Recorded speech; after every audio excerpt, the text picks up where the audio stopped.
ইসলাম মাখাশেভ next কবে অক্টাগনে ফিরবেন? তার কিন্তু বেশ কয়েক মাস হয়ে গিয়েছে তিনি লাস্ট ফাইট করেছেন। তো তার এখন ফেরার কথা। রোজাও শেষ, এখন রামাদানও শেষ। তো তার এই টাইমে ফেরার কথা ছিল, বাট তিনি হ্যান্ড ইনজুরিতে পড়েছেন, যার কারণে তিনি ফিরতে পারছেন না। এখন আমরা কেউই বলতে পারছি না যে তিনি কবে ফিরবেন, কিন্তু তার ফাইট আমরা সবাই যারা দর্শক রয়েছে এবং আমি ফ্যান রয়েছি তারা কিন্তু তার ফাইট দেখতে চাই।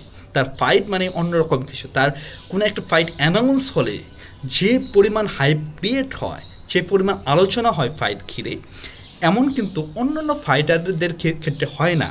এর কারণ রয়েছে। এর কারণ হলো আপনারা যখন এই ফাইট, যেমন ইসলাম মাখাশেভ থেকে শুরু করে যেমন মুসলিম ফাইটারগুলা যারা কিনা খুবই ফেমাস, তাদের ফাইট অ্যানাউন্স হলেই মিডল ইস্ট সহ মুসলিম কান্ট্রিগুলোতে একটা হাইপ চলে যায়, যার কারণে তারা কিন্তু একটা বিশাল অঙ্কের দর্শক টানতে পারে।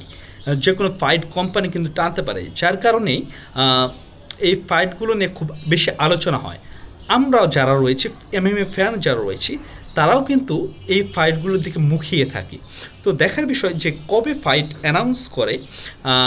আমরা চাই দ্রুত ফাইটটা হোক এবং কার সাথে হবে, এটা কিন্তু একটা চমক দেখতে পারবো। কারণ ইউএফসিতে ওয়াল্টার ওয়াইড ডিভিশনে এখন কিন্তু অনেক কন্টেন্ডার রয়েছে ইসলামের বিপক্ষে, যেমন পেট্রোয়েস রয়েছে, মরালেস রয়েছে, ইয়ান গেরি রয়েছে।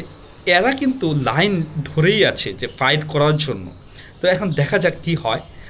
তো আমরা এটা চাই যে ইসলাম একটা সুপার ফাইটে অংশ নিই, যেমন ইলিয়া টপোরিয়া, যেমন কনর ম্যাকগ্রেগর ফিরছেন, ইউএফসিতে ফিরতেছেন, এরকম একটা নিউজ পাওয়া গিয়েছে। তো দেখা যাক, তার সাথেও হতে পারে, আবার ইলিয়া টপোরিয়ার সাথেও হতে পারে।